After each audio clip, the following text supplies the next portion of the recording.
কালকে 14ই December green heart স্কুলের পিঠা উৎসবে গিয়েছিলাম।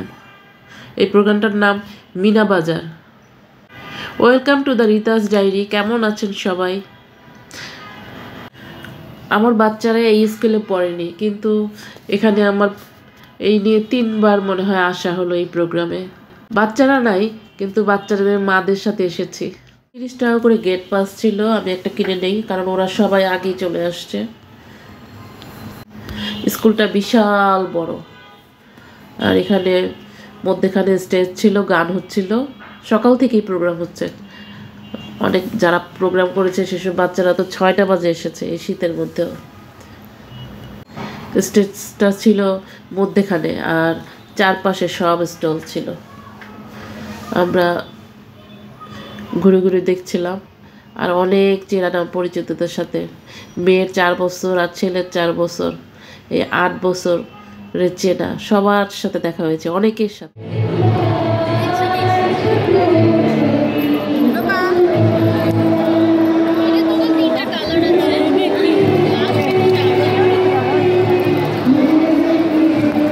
পরে আসছি সব চেনা চেনা মানুষদের সাথে। কেমন আছো?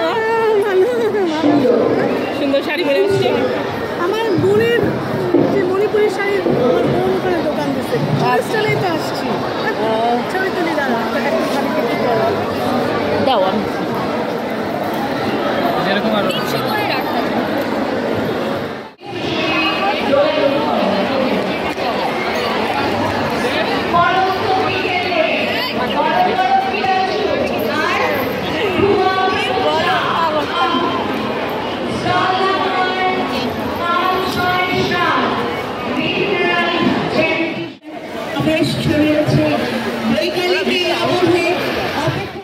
এরপর চলে যাই মাঠের সাইডটায়।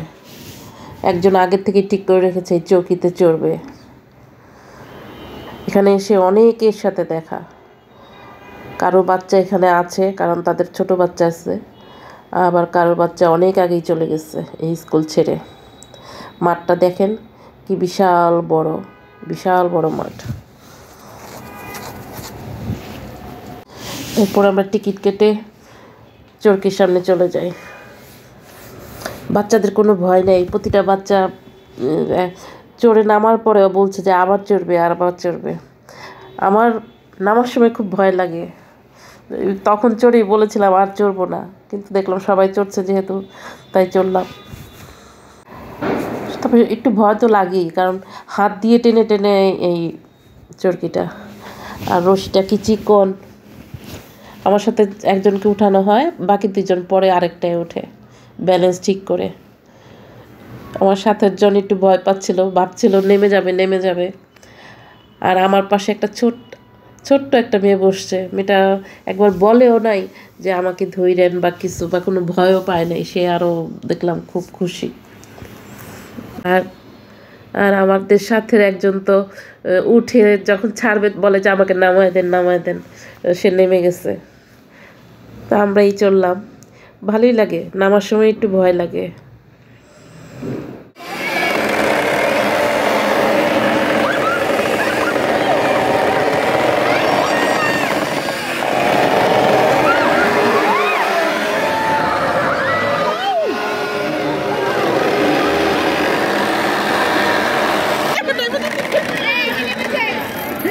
বর্ষা ভাল লাগে, একটু ভয় লাগে। বাচ্চারা পারলে আমরা পারবো না কেন?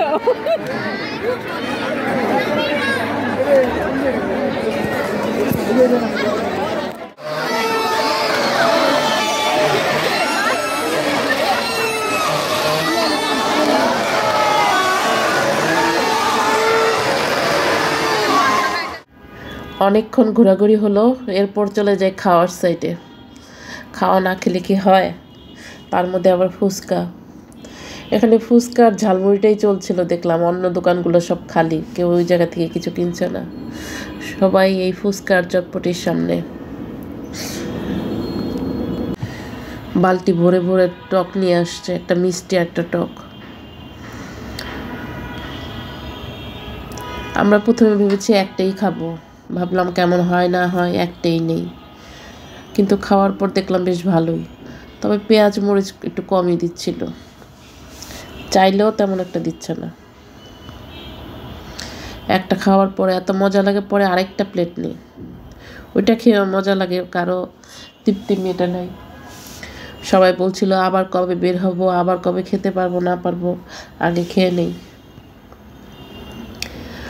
পর আমরা 3 প্লেটই খেয়ে ফেলি, অথচ সবাই বলছে তেমন একটা খাবে না, একটা একটু টেস্ট করবে, ফুচকা বলে কথা। আর একসাথে অনেকজন হলে মিলেমিশে খেতে তখন খাবারের টেস্টটা এমনিতেও বেড়ে যায়।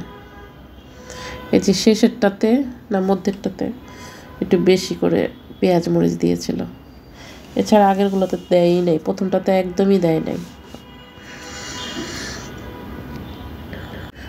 ফুচকা এমন একটা খাবার হাতে গোনা কয়েকজন বাদে আমার ধারণা সবাই খুব পছন্দ করে। এই হাতে গোনার মধ্যে আমার ঘরে একজন আছে। এরপর যাই পিঠা খেতে গিয়ে দেখলাম ভাপা পিঠা অনেক গরম গরম, পাটিসাপটা আর অন্য পিঠাগুলো সব ঠান্ডা। গরম গরম থাকায় এই ভাপা পিঠাই নিলাম। আর একটা কি যেন ওইখানকার ফেভারেট, আমাকে বললো এটা খেয়ে দেখো, এই একটা চপের মতো নিয়ে আসছে, কিন্তু এটার মধ্যে কোনো লবণ নাই, ঝাল নাই, কিছুই নাই। তবে ভাপা পিঠাটা খুব মজা ছিল, সবাই খেলাম, গরম গরম তো মনে হচ্ছিল। তো এখানের ঘোরাঘুরি শেষ, আমরা আরও কিছুক্ষণ বসবো, এজন্য এখান থেকে চলে যাই জয়িতায়। আজকের মতো এখানেই শেষ করছি, বাকিটা আবার কালকে নিয়ে আসবো। সবাই ভালো থাকবেন।